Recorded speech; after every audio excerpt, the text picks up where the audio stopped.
예, 오늘 여기 제가 확인하다 보니까 그 번호가 조금 잘못됐어요. 하나님 나라로 읽는 성경 124가 아니고 123. 그러니까 119에서 121로 뛰었더라고요. 고쳐주세요. 124고요. 신명기 33번이 아니라 32번입니다. 네, 고쳐주세요. 자, 우리가 이제 계속해서 이제 쭉 보고 있는데요. 12장 1절서부터 쭉 보고 있는데 율법 부분이죠. 오늘은 이제 원래 지난주에 하려다가 지난주에 우리가 20장만 했고 오늘 21장, 22장 두 개를 하겠습니다. 자, 21장인데 자, 21장서부터 25장까지는 그러니까 여러 상황에서 발생할 수 있는 일들을 다루고 있는 부수적인 율법이 주를 이루고 있습니다. 먼저 21장은 인간의 불행이나 악행이 일어나는 그런 상황을 다루면서 그 잘못을 바로잡거나 그것이 초래할 최악의 결과를 완화하려는 5개의 단락으로 이루어져 있어요. 우리가 이미 본 것처럼 이 율법은 처벌을 목적으로 하는 것이 아니라 방지를 목적으로 하고 있죠. 그걸 우리가 참 염두에 두고 볼 필요가 있습니다. 자, 이 살인 사건인데, 그러니까 지금도 이제 미결 사건이라고 그러나요? 그죠? 범인을 알 수 없는 미해결 살인 사건. 이것을 어떻게 해야 되느냐? 그 속량에 관한 건데, 그게 이제 21장 1절서부터 9절까지의 내용입니다. 빨리 읽어볼까요? 내 하나님 여호와께서 내게 주어 차지하게 하신 땅에서 피살된 시체가 들에 엎드러진 것을 발견하고 그 쳐 죽인 자가 누군지 알지 못하거든 너희는 장로들과 재판장들은 나가서 그 피살된 곳에 사방에 있는 성읍의 원근을 잴 것이요 그 피살된 곳에서 제일 가까운 성읍의 장로들이 그 성읍에서 아직 부리지 아니하고 명예를 매지 아니한 암송아지를 취하여 그 성읍의 장로들이 물이 항상 흐르고 갈지도 않고 씨를 뿌린 일도 없는 골짜기로 송아지를 끌고 가서 그 골짜기에서 그 송아지의 목을 꺾을 것이요 레위 자손 제사장도 그리 갈지니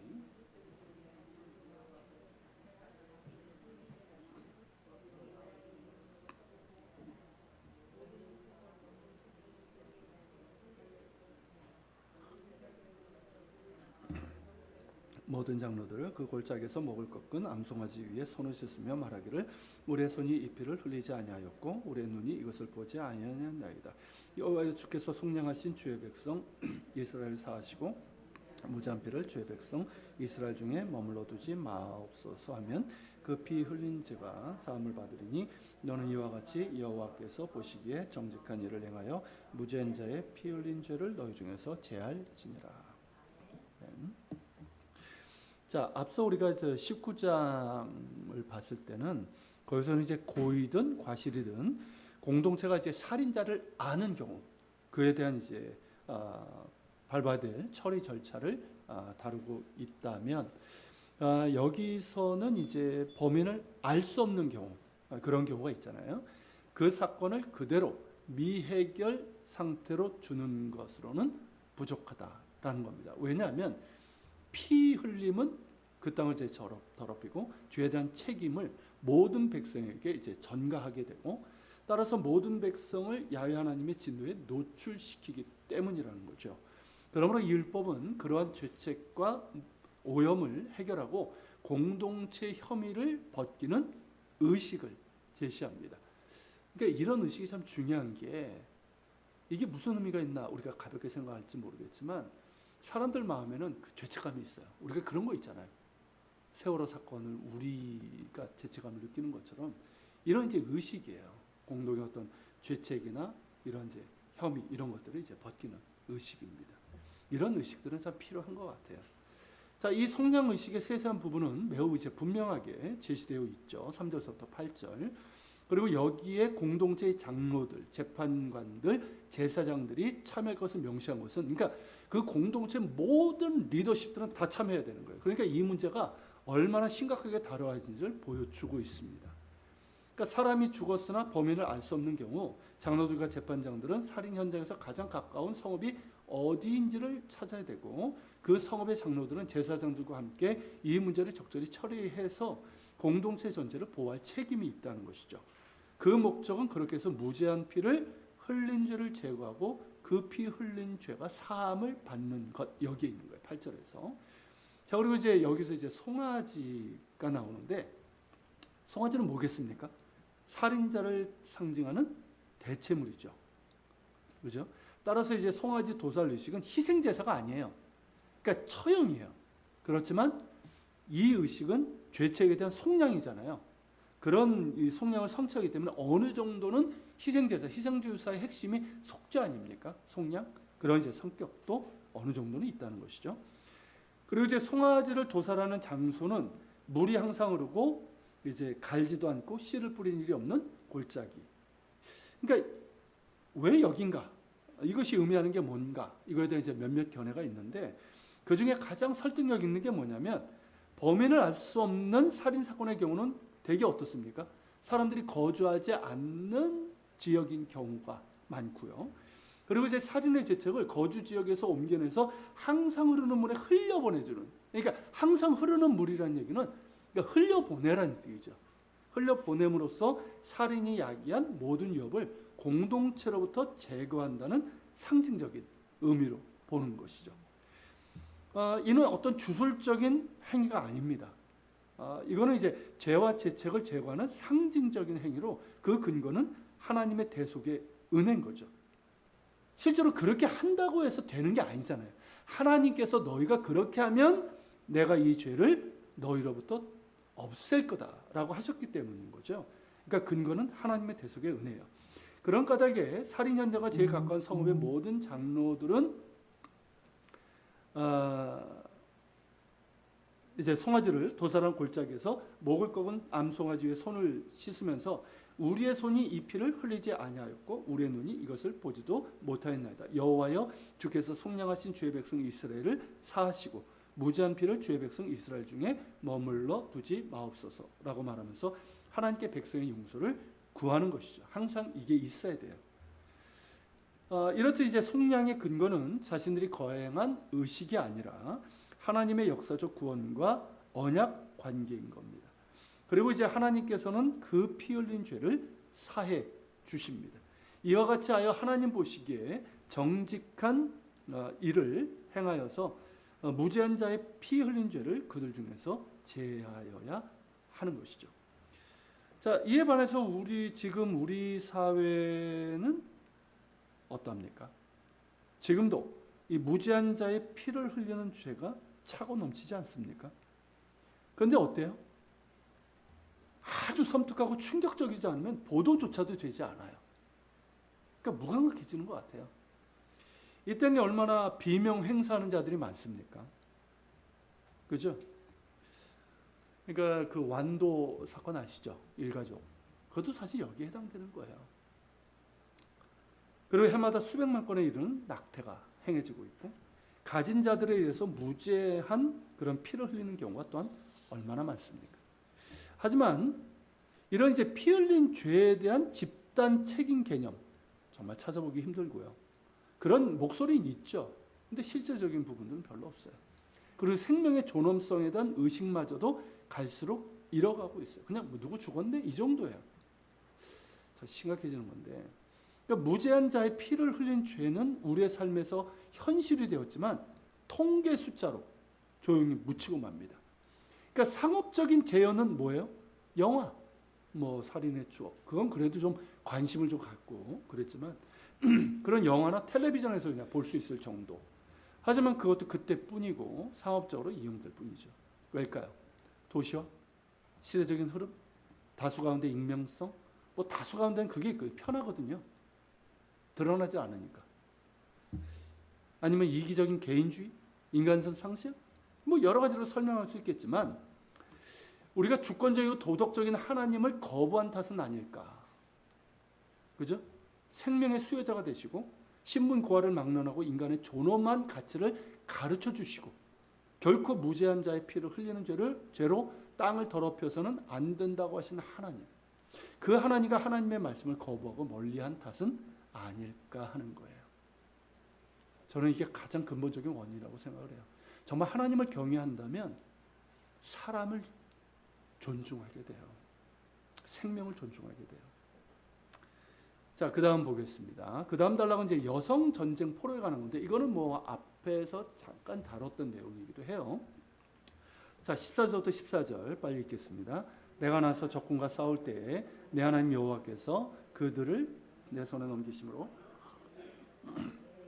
내가 만일 그 포로 중에 아리따운 여자를 보고 그에게 연연하여 아내를 삼고자 하거든 그를 내 집으로 데려갈 것이요 그는 그 머리를 밀고 손톱을 베고 또 포로의 의복을 벗고 내 집에 살면 내 그 부모를 위하여 한 달 동안 애곡한 후에 내가 그에게로 들어가서 그의 남편이 되고 그는 내 아내가 될 것이요 그 후에 내가 그를 기뻐하지 아니하거든 그의 마음대로 하게 하고 결코 돈을 받고 팔지 말지라 내가 그를 욕보이 주즉 종으로 여기지 말지니라.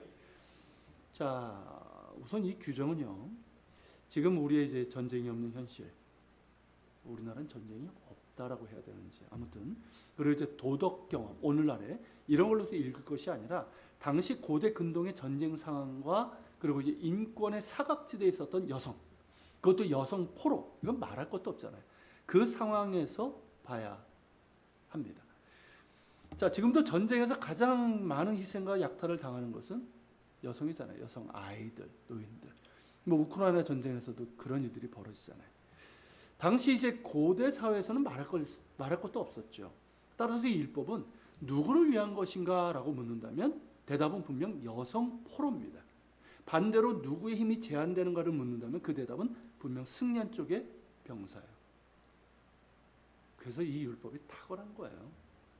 그러므로 이 율법은 강자에 맞서서 약자를 보호하려는 구약의 관심을 보여주는 전형적인 예라고 할 수 있고요. 인간 사회에서 이런 상황은 전쟁에서 아주 극명하게 비인간화되는 게 전쟁 아닙니까? 그렇게 이제 전쟁에서 극명하게 나타나죠. 자, 고대 근동에서 포로는 보호를 받을 수 있습니까? 뭐 제네바 협정이 있었던 것도 아니고 승리한 쪽 마음대로예요. 살려도 그만 죽여도 그만이에요. 그리고 대부분 죽이거나 노예로 삼았죠. 여성 포로의 경우는 노예가 되거나 승리한 쪽 병사들의 성적 약탈의 대상이었습니다. 젊은 여성들은. 그런 점에서 이 율법은 다른 어떤 나라들과는 극명하게 차별될 뿐만 아니라 강자에 대해서 강력한 권한을 가지고 있는 거예요. 그 내용이 뭐냐면 첫째, 여성 포로가 마음에 들어. 그렇다고 마음대로 겁탈하거나 첩으로 삼아서는 안 되고 그녀에게 온전한 아내의 지위를 부여해야 된다는 거예요. 마음에 들면 아내로 삼아야 된다는 거예요. 두 번째, 여성 포로를 아내로 삼고자 한다면 그녀에게 충격적인 낯선 상황, 그렇지 않습니까? 얼마나 그러겠어요. 충격적인 낯선 상황을 적응하고 또 부모가 죽었다면 한 달 동안 애곡하는 시간을 줘야 돼요. 자, 이때 장소는 어디다? 감옥이나 난민 수용소가 아니라 자신의 집이어야 된다는 거예요. 셋째, 이 율법은 한 달간의 애도와 적응 기간이 끝날 때까지 이 여인과의 잠자리를 금지시킵니다. 그래서 이제 병사가 갖는 신랑의 권리까지도 제한하고 있는 거예요. 넷째, 남자가 결국 마음이 변했어. 그래서 여자에게 결혼의 의무를 이행하지 않으려고 한다면 여자는 자인으로 풀어줘야 됩니다. 결코 돈을 받고 팔 수 없어요. 어떻습니까? 자, 이 율법은 승리자로서 힘 있는 남자의 욕망과 이익과 주장보다는 매우 취약한 상황에 있는 여자의 신체적, 정서적 필요에 도덕적, 법적 우선순위를 부여하고 있어요. 당시 고대 사회에서 여성의 매우 열악한 인권과 지위, 그것도 이제 여성 포로의 상황인데 이걸 고려해 본다면 정말 훌륭하고 감동적인 인권 보호 장치입니다. 더불어서 이 율법은요, 전쟁의 영역을 넘어서 약자와 강자가 부딪히는 모든 종류의 유사한 상황에서 적용될 수 있었을 겁니다. 이것뿐만 아니잖아요. 다른 데도 이제 여성들, 고아, 과부, 이제 사회적 약자들을 보호하는 그런 이제 율법들이 많이 있죠. 자, 그리고 이제 세 번째 단락은 이제 장자의 산소권이에요. 자, 15절부터 17절 빨리 읽겠습니다. 어떤 사람이 두 아내를 두었는데 하나는 사랑을 받고 하나는 미움을 받다가 그 사랑을 받는 자와 미움을 받는 자가 둘 다 아들을 낳았다 하자. 그 미움을 받는 자의 아들이 장자이면 자기의 소유를 그의 아들들에게 기업으로 나누는 날에 그 사랑을 받는 자의 아들을 장자로 삼아 참 장자 곧 미움을 받는 자의 아들보다 앞세우지 말고 반드시 그 미움을 받는 자의 아들을 장자로 인정하여 자기의 소유에서 그에게서 두 몫을 줄 것이니 그는 자기의 기력의 시작이라 장자의 권리가 그에게 있습니다. 자, 이 율법하고요, 그 다음에 이어지는 율법 서로 균형을 이루고 있습니다. 그러니까 지금 우리가 본 율법은 뭐냐면 아들을 이 부당한 아버지에게서 보호하는 거예요. 장자, 아버지가 부당해. 여기서 보호한다고 한다면 뒤이어서 나오는 율법은 뭐냐면 아주 제멋대로인 아들에게서 부모를 보호하고 있어요. 둘 다 가정 내에서 넓게는 이제 사회 내에 존재하는 권리와 책임의 균형을 보여주고 있다라고 할 수가 있습니다. 자, 하나님께서 정하신 부부의 원리는 일부 일처제예요. 하지만 인간 사회 현실은 어땠을까요? 일부 다처제가 많았고, 일부 다처는 이게 부와 특권의 상징이었습니다. 우리나라도 그랬어요. 아무나 일부 다처를 하는 게 아니에요. 양반들, 돈 있는 사람들, 그죠? 권력자들. 그리고 이슬람은 지금도 일부 다처 아닙니까? 제가 이제 이스라엘 살고 이제 그 아랍 사람들, 이슬람, 모슬렘들 이렇게 얘기를 들어보면 자기도 이제 부인을 더 두고 싶은데 돈이 없어서 못 된대요. 부와 권력의 상징이에요. 그래서 둘만 둬도 돈 있는 사람이에요. 그러니까 뭐 한 네다섯 이러면 5가지 가능하거든요. 그게 참 자랑거리가 되는지는 모르겠는데 한 번도 감당하기가 쉽지 않은데 특히 왕이 그랬죠. 그리고 이스라엘 사회에서도 허용은 되었지만 이게 일반적이지 않았고요. 본문에서처럼 일부 다처라기보다는 일부 이처인 경우가 이제 있었습니다. 이 율법을 비판적으로 읽는다고 한다면 일부 이처제를 현실로는 인정을 하지만 여러 가지 이제 문제가 생긴다는 거죠. 정서적으로, 관계적으로, 경제적인 위기, 그럴 수밖에 없잖아요. 그러니까 배다른 형제들 가운데서 그 문제들, 야곱의 그 아들들도 그러지 않았습니까? 부인이 넷이잖아요. 배다른 형제들 간의 그 알력들, 뭐 서로 그런 모습들이 있잖아요. 이런 위기들, 이걸 지적함으로써 암묵적으로 비판하고 있는 것으로 볼 수도 있을 거예요. 어쨌든 이 율법은 일부 이처가 필연적으로 수반하는 편의 문제. 이게 뭐 같은 배에서 나와도 편애가 생기는데 이런 경우 더 생기죠. 그러면서 그것이 장자의 정당한 권리를 뺏지 못하게 하는 거예요. 그러니까 어머니가 더는 아버지에게서 사랑받지 못한다는 이유로 장자임에도 그 권리를 받지 못하는 일이 없도록 하는데 이 율법의 목적이 있는 거죠. 자, 그 다음이 이제 말씀드린 것처럼 이번엔 반대로 패역한 아들로부터 이제 부모를 보호하는 내용입니다. 다음 페이지죠. 5페이지 읽겠습니다. 사람에게 완악하고 패역한 아들이 있어 그의 아버지의 말이나 그의 어머니 말을 순종하지 아니하고 부모가 징계해도 순종하지 아니하거든 그의 부모가 그를 끌고 성문에 이르러 그 성읍 장로들에게 나아가서 그 성읍 장로들에게 말하기를 우리의 자식은 완악하고 패역하여 우리 말을 듣지 아니하고 방탕하여 술에 잠긴 자라 하면 그 성읍의 모든 사람들이 그를 돌로 쳐 죽일지니 이같이 내가 너희 중에서 악을 제하라. 그리하면 온 이스라엘이 듣고 두려워하리라. 자, 이번에는 어떻습니까? 아들이 아버지의 편애와 변덕에 고통당해서는 안 되듯이 부모 역시 아들의 패역한 행동에 고통당해서는 안 된다는 거예요. 오늘날 사회는 이제 가벼운 체벌에도 눈살을 찌푸리죠. 이게 문제예요.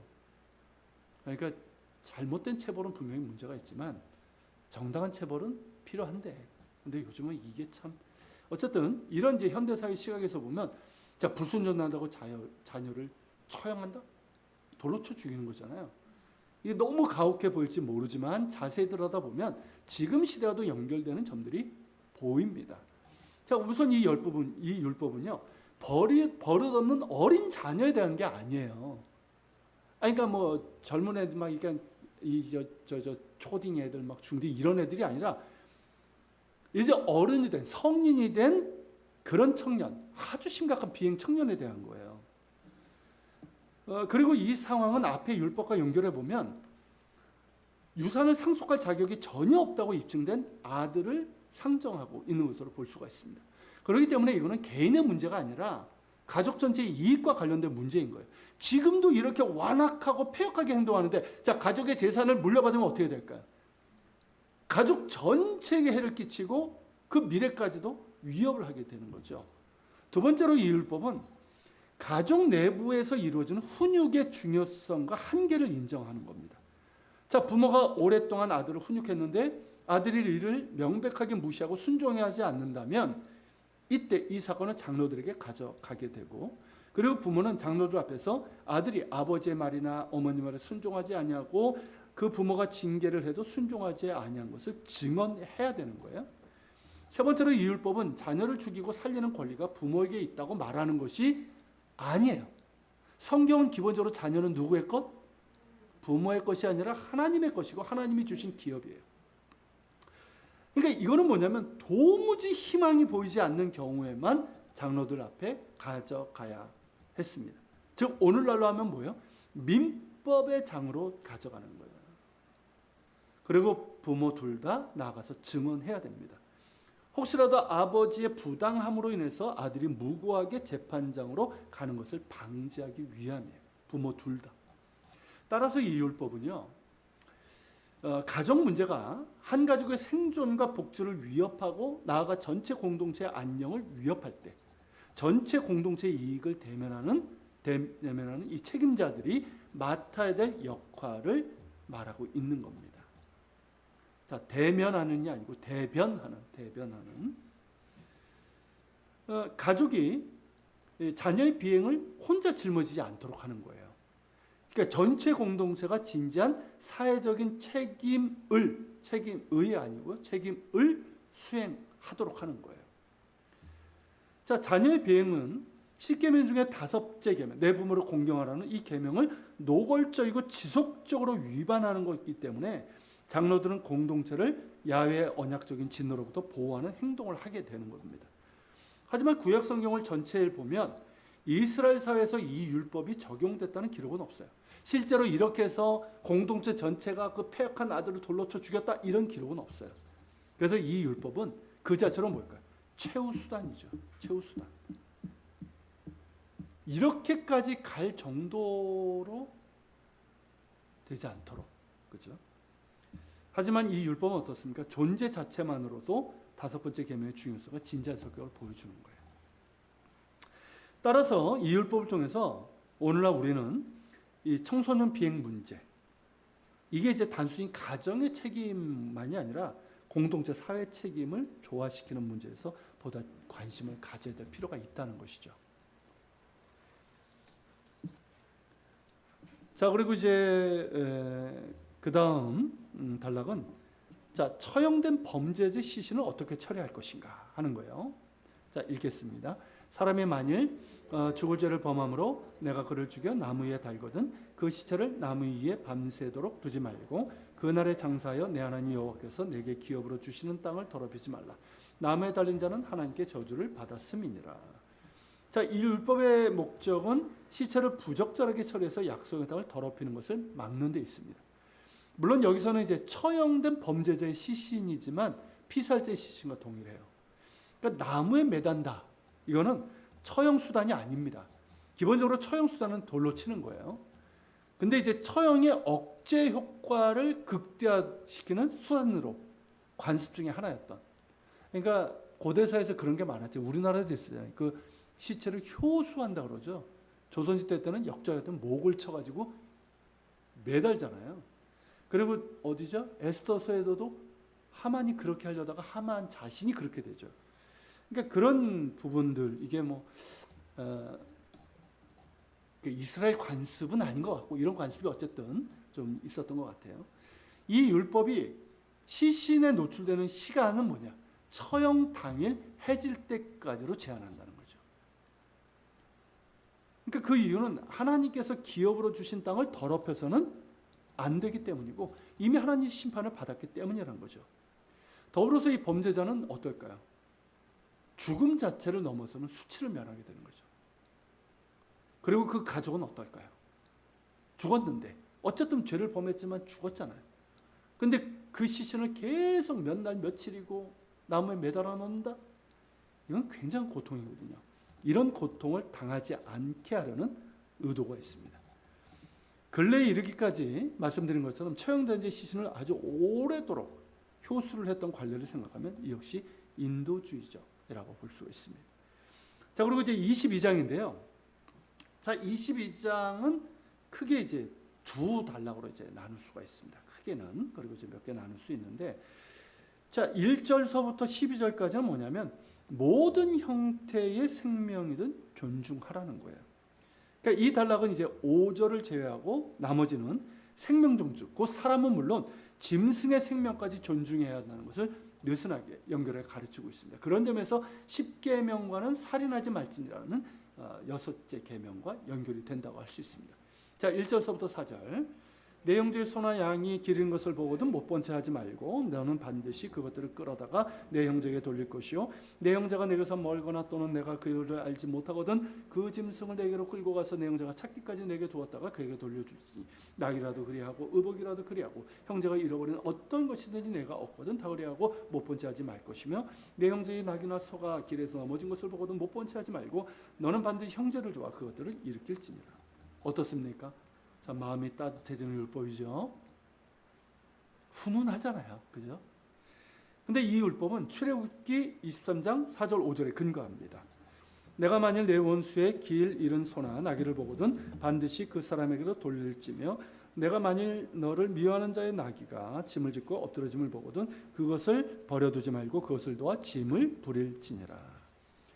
자, 이 율법의 핵심은 뭐냐면 사람의 분쟁 갈등이 생길 수 있잖아요. 그것 때문에 짐승이 고통당해서는 안 된다는 거예요. 아니, 뭐 짐승이 뭔 죄가 있어요. 그죠? 신명기의 본문은 출애굽기에서는 내 원수의 짐승이잖아요. 근데 여기서는 내 형제의 짐승으로 바꾸면서 모든 이스라엘에 확대 적용하고 있는 거죠. 그런 의미에서 여기서 내 형제란 동족 이웃을 말하고 거기에는 나와 개인적인 관계가 없는 이들까지 포함돼요. 우리는 이제 형제라고 하면 좁은 의미에서 얘기하는데 성경에서 형제는 뭐냐면 동족 이스라엘은 다 형제예요. 내가 직접적으로 몰라. 관계가 없어. 그래도 동족 이스라엘은 모두 다 형제인 거예요. 그들은 원수는 아니지만 여전히 형제이고 그들 가운데 원수처럼 관계가 틀어질 때도 있죠. 그럼에도 여전히 형제입니다. 어쨌든 여기서 강조점은 짐승이 사람의 분쟁이나 갈등은 물론 무관심, 태만으로 인해서도 고통당해서 안 된다는 겁니다. 그러니까 그 주인이 멀리 있고 주인이 누군지도 몰라. 그럴지라도 그 주인이 나타날 때까지 짐승을 잘 돌봐줘야 된다는 거예요. 이와 같은 원리는 모든 형태의 분식물에 적용돼야 됩니다. 그것이 낙이든 옷이든 무엇이든 형제가 잃어버린 것은 못 본 채 하지 말고 보관했다가. 그러니까 요즘으로 하면 어디서 돈이 더 있어. 횡재네. 와, 로또다. 슬쩍 하는 것이 아니라 그러니까 잘 보관했다가 주인에게 돌려줘야 되고 이웃이 어려움에 처했다면 역시 못 본 채 하지 말고 그가 나와 불편한 관계 있을지라도 못 본 채 하지 말고 말로가 아니고 말고 반드시 형제를 도와줘야 됩니다. 자, 이것이 마땅하죠. 하지만 예수님께서 말씀하신 것처럼 그 선한 사마리안 비유 아시죠? 여력으로 내려가는 길에 강도 만난 사람을 못 본 채 지나가는 제사장과 레위인들에게서 볼 수 있듯이 관여하지 않으려는 것이 인간의 본능인지도 모르겠어요. 지금도 많은 부모가 아이들에게 가는 게 뭡니까? 아야 관여하지 마. 너 거기 끼지 마. 어떻게 그렇게 가는지 모르겠어요. 군대 갈 때도 뭐라고 합니까? 저도 그 얘기 많이 들었어요. 나서지도 말고 처지지도 말고 중간에만 있어라. 근데 세상도 암묵적으로 그러잖아요. 그런데 관여하다가 괜히 골치 아파져. 이렇게 말하고 있단 말이죠. 그러나 하나님의 법은 어떻습니까? 그런 우리의 본성이 역행하는 거예요. 왜냐하면 하나님의 법은 사랑이에요. 긍휼이에요. 그러니까 역행하는 거예요. 나 중심을 넘어서 형제로, 이웃으로 그 관심이 넘어가야 되고 형제와 그 이웃의 범주는 심지어 원수까지도 포함되는 거예요. 다른 이들의 어려움을 못 본 채 하지 말고 즉시 도와줘야 됩니다. 타인의 것을 탐내지 않는 것은 물론이거니와 그 소유를 돌보고 도움이 필요할 땐 실제적인 도움을 줘야 된다는 거죠. 그러니까 이웃사랑은 이처럼 실제적인 거예요. 실제적이고 모든 영역에서 이루어져야 된다는 거죠. 거기엔 뭐까지? 이웃의 짐승까지, 소유까지 포함된다는 것이죠. 자, 그 다음 이제 5절이 중간에 껴 있어요. 자, 여자는 남자의 의복을 입지 말 것이요 남자는 여자의 의복을 입지 말 것이라. 이같이 하는 자는 내 하나님 여호와께 가증할 것이라. 자, 이걸 가지고 막 오늘날은 남자 여자 뭐 옷이 구분이 없는 것도 많고 또 이게 뭐 여자 옷처럼 입는 사람들도 있고 그렇잖아요. 그리고 이제 그 뭐 근대에 와가지고는 처음에는 여자들은 바지를 못 입었어요. 그 희한하죠. 고대 사회에서는 로마도 그렇고 남자들이 치마를 입었거든요. 근데 근대에서는 저 유럽 같은 경우는 여자들은 엄격하게 치마만 입어야 됐었어요. 그러다가 이제 그 20세기 넘어오고 이러면서 이제 점점 됐는데 이게 이제 그런 의미가 아니에요. 자꾸 이제 그런 의미로 보는데 이거는 뭐 의복 스타일이나 패션 스타일, 그러니까 남자가 여자 옷을 입으면 안 되고 여자가 남자 옷을 입어도 안 돼. 그런 의미가 아니에요. 여기 이제 오타가 있습니다. 그러므로 여성이 남자의 옷을 입지 말고 남자는이 아니고 남자 역시 여자의 옷을 입지 말라는 뭔 얘기인지 아시겠죠? 남자 역시 여자의 옷을 입지 말라는 단순한 의미가 아니에요. 자, 율법은 뭐와 관련되어 있냐면 이 주변 가나안 민족의 이 종교 의식과 관련이 되어 있어요. 그 의식 중에는 뭐냐면 옷을 막 거꾸로 입고 막 그냥 막 그러면서 진탕 먹고 마시면 난잡하게 노는, 그러니까 성적으로 아주 난잡한 종교 의식, 그런 형태의 이교도 예배에서 또는 이 둘 다에서 일어나는 성역할의 혼돈에 대한 거예요. 그래서 이 율법의 마지막 오가 뭡니까? 내 하나님 여호와께 가증한 자니라. 이 가증하다는 말이 아무 때나 쓰이는 게 아니에요. 이게 뭐냐면 가나안의 음란한 우상 숭배나 그런 관습들, 그런 것들을 얘기할 때 가증하다는 표현을 쓰는 거예요. 그래서 이제 심각한 성적인 난잡함, 부도덕함이 난무하는 우상 숭배 의식과 연관되어 있습니다. 아시겠죠? 이걸 보고 막 왜 여자 옷 입었냐고 막 이렇게는 하지 마세요.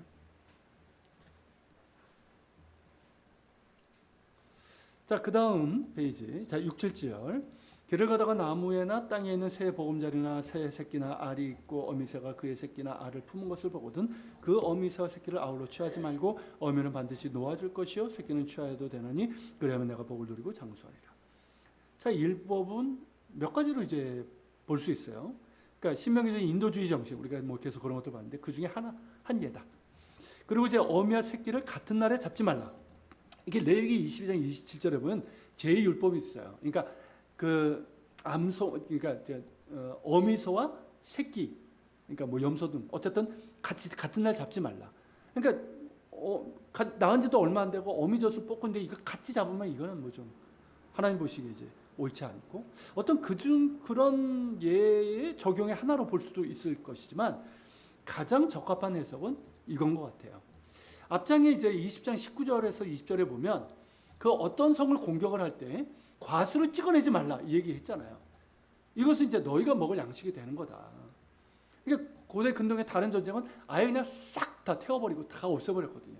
근데 이거는 찍어내지 말라고 했는데 이 율법과 연결해서 볼 수 있다는 거죠. 그러니까 당장 모든 것을 소비하지 않음으로써 미래 식량 공급원을 보존한다는 보호 원리로 볼 수 있다는 거죠. 쉽게 설명을 그거죠. 새 둥지에서 자 어미, 새끼, 알까지 싹 잡아간다면 어떨까요? 당장은 먹고 배부르겠죠. 뭐 치킨도 먹고, 그죠? 영계도 먹고, 계란 후라이까지 먹고 배부르겠죠. 그렇지만 다음은 어떨까요? 그만큼 먹을 것이 없게 되는 거죠. 그러니까 눈앞의 탐욕을 제한하면서 멀리 내다볼 것을 명하는 것이라고 하겠고, 인간의 무분별한 남획으로 인해서 생물 자원이 고갈되고 있는 지금의 현실을 보면 어떻습니까? 고대 사회에서는 그래도 많았어요. 근데 이걸 지금의 현실을 보면 어떻습니까? 지금 문제가 뭐예요? 인간의 탐욕, 무분별한 남획으로서 지금 계속 고갈되고 있잖아요. 이런 걸 보면 선구적인 정말 율법이고 인간과 자연 모두가 공존하는 생명윤리라 할 수가 있겠습니다. 특별히 여러분 이 율법의 마지막을 보면요, 제가 이 부분을 이번에 이제 새롭게 좀 봤는데, 자 그리하면 내가 복을 누리고 장수하리라고 했어요. 뭘까요? 이게 그냥 어미와 새끼를 한꺼번에 잡지 않는 게 왜 복을 누리고 장수하는 게 될까? 이게 결국 뭐냐면 우리 인간의 장수, 생존, 이거는 결국 나머지 피조물을 어떻게 대하느냐와 밀접한 관련이 있다라는 거죠. 인간의 탐욕과 무분별한 남맥으로 인해서 피조 세계가 고갈되고 망가지면 인간의 생존 역시 어떻게 될까요? 위태해지는 거죠. 뭐 전에 제가 주일 설교 때 말씀드렸나?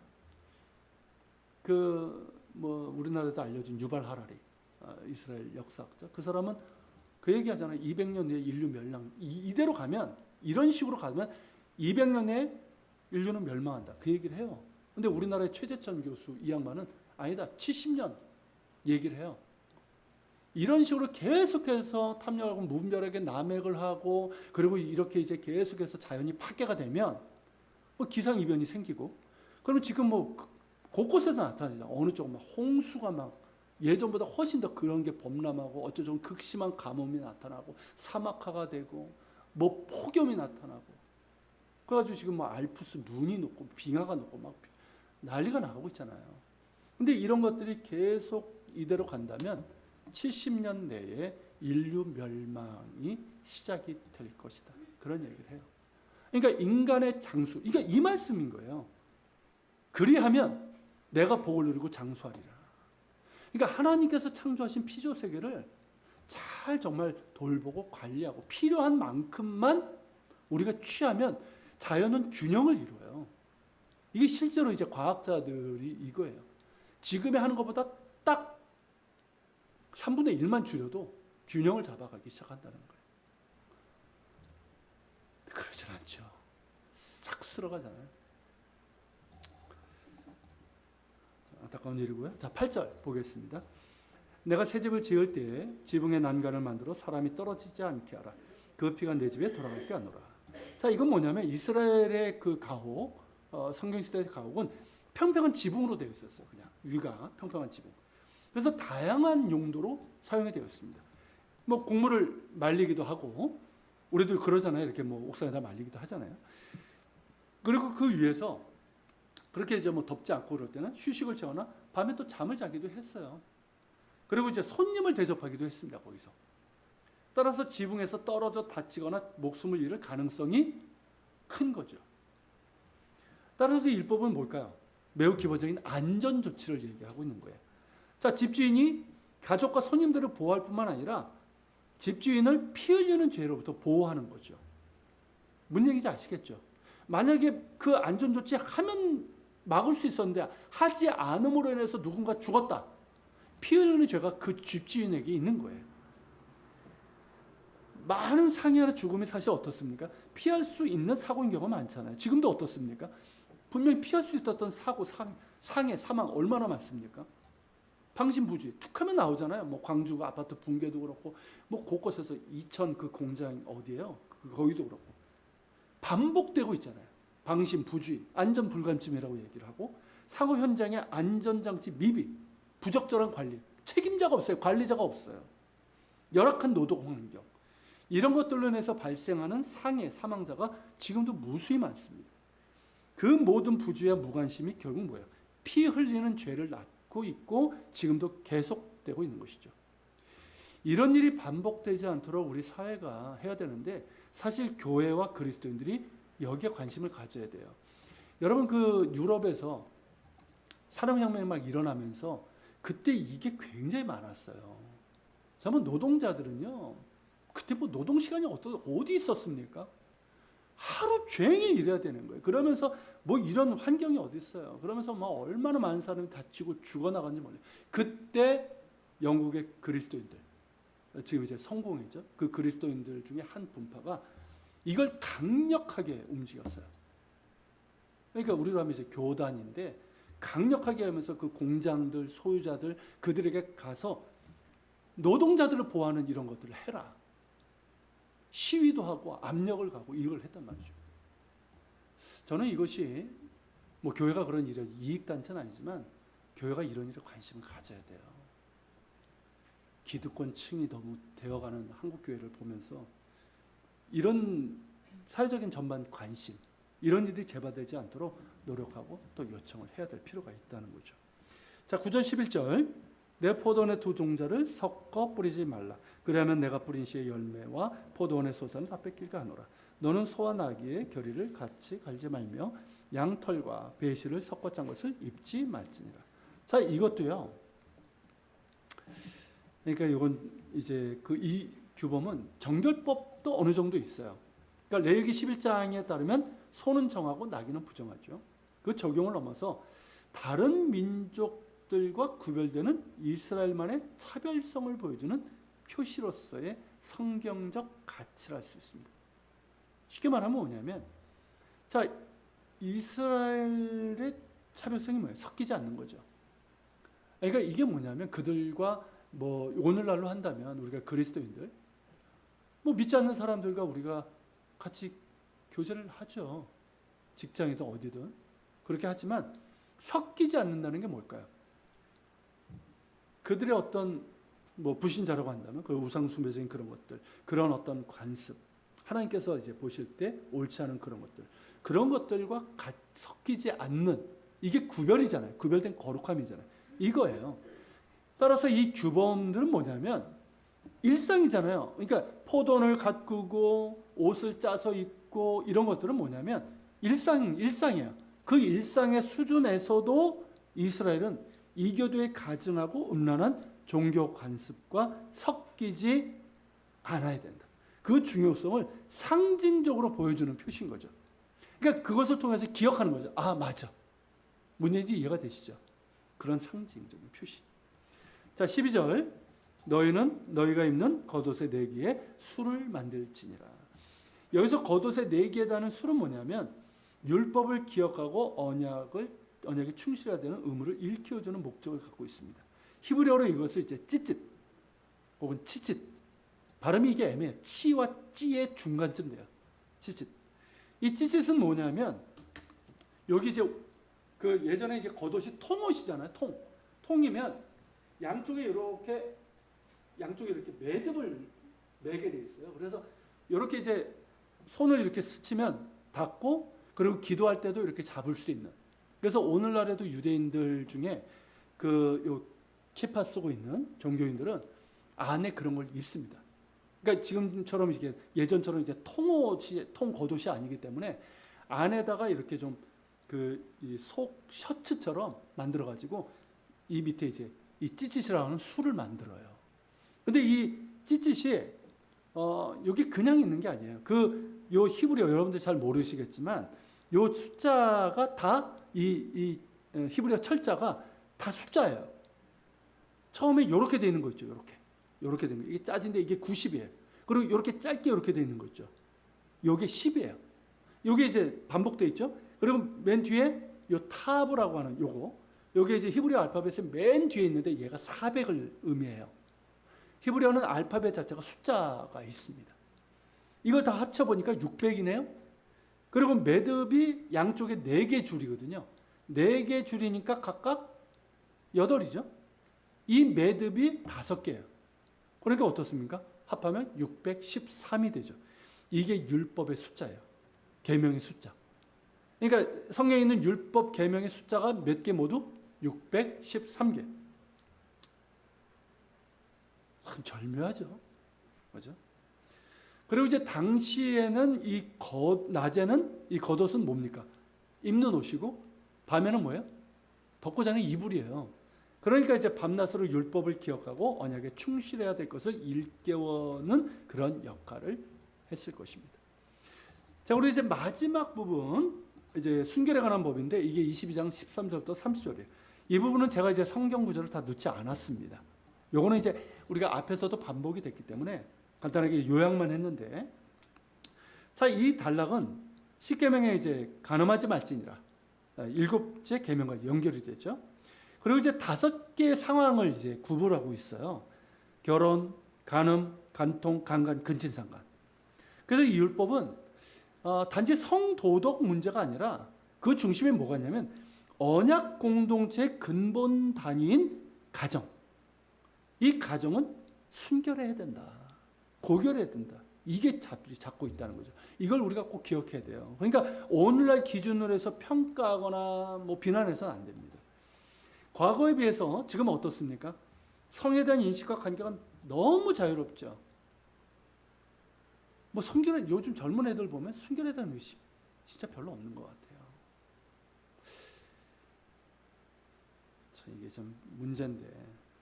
그리고 심지어 이제 기혼자들의 성적 이탈도 어떻습니까? 예전에 드라마의 막장 소재인 줄 알았더니 아니란 말이죠. 실제로 그 통계 나오잖아요. 매매춘이나 그런 이제 성적인 그런 것들의 남자들 얘기인데 미혼자보다 기혼자가 훨씬 더 많답니다.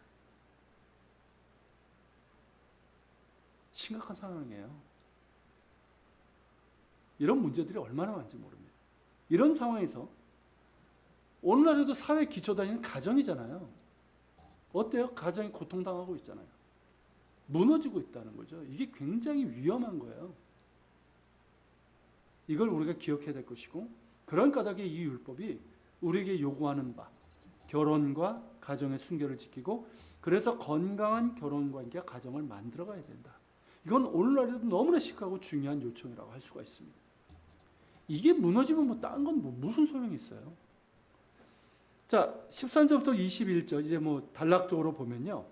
여기에서는 이제 혼전 부정혐의, 결혼을 했는데 약혼한 것 자체가 결혼이에요. 결혼을 했는데 혼전 부정혐의가 있네. 그래서 고소를 한 아내를 어떻게 다뤄야 되는지에 대한 것인데 여기엔 뭐냐면 강력한 무고 억제책이 담겨 있습니다. 즉 남자가 아기를 품고 이 마누라 내가 버려야지. 이런 아기를 품고 아내를 떼어내려고 할 경우 이를 벌하는 강력한 무고 억제책을 제시하고 있다는 거죠. 따라서 이 율법은 가장 취약한 상황에 처한 젊은 아내를 보호하는 강력한 방어책이라 할 수 있어요. 당시 지금도 여러 곳, 그러니까 이슬람권, 인도, 뭐 아프리카 굉장히 많습니다. 이런 거. 그런 문화에서 잔인한 남편의 공격. 그러니까 남자가 그냥 버리려면 버릴 수 있어요. 때릴 수도 있고요. 죽일 수도 있어요. 얼마나 잔인한지 아십니까? 그런 상황에서 여성을 보호하는 율법이고요. 이 율법은 아내 명예를 지켜줄 뿐만 아니라 그녀와 이혼하려는 남편의 바람을 거슬리고 그녀에게 미래의 안전 못해요. 이게 혐의가 만약에 고의적이다 그러면 절대 못합니다. 그리고 모든 것을 다 해줘야 돼요. 그리고 이제 22절에서는 어떤 남자가 유부녀와 동침한 것이 드러나면 어떨까요? 이건 간통이잖아요. 둘 다 처벌을 명하고 있습니다. 그런데 이제 다른 문화권에서는 어떨까요?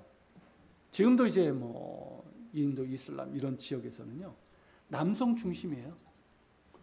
남자는 처벌을 받지 않거나 처벌을 받아도 별로 안 받는 경우가 많습니다. 근데 여기서는 어떻습니까? 남자도 똑같이. 그러니까 남성 중심의 이중잣대를 허락하지 않아요.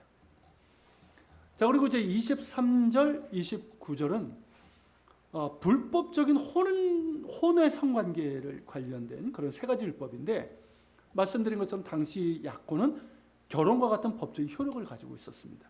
그러니까 잠자리는 이제 부부가 잠자리는 공식적으로 이제 결혼하면서 이제 하겠지만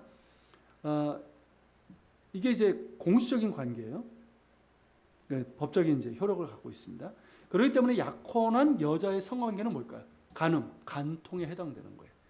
그리고 그 상황이 사람들로 북적이는 성례였는지 아니면 인적이 없는 들판에서 일어났는지에 따라 처벌이 다르고요. 거기에 강제나 폭력이 있었는지도 처벌의 기준이 됩니다.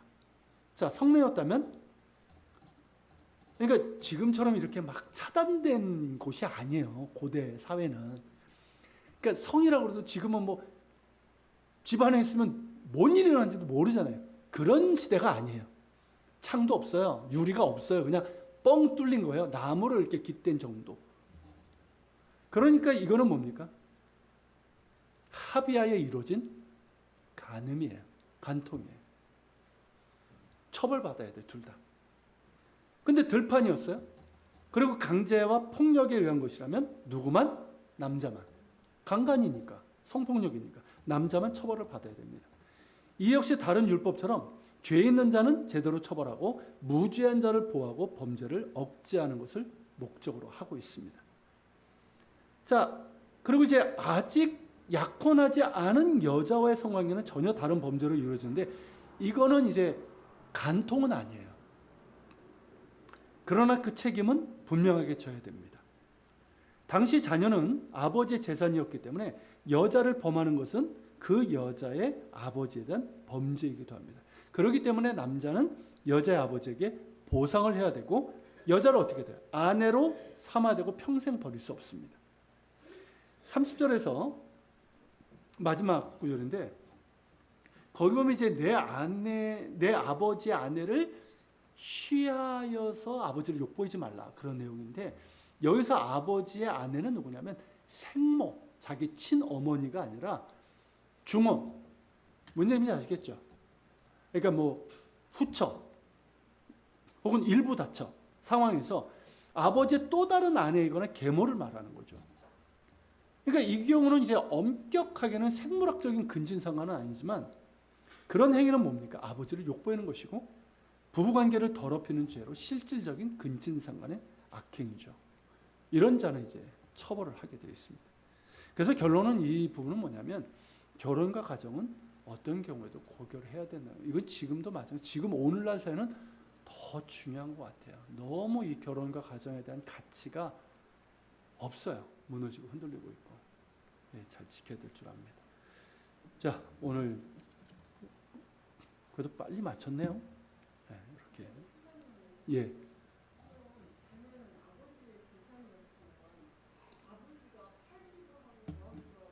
안 됩니다.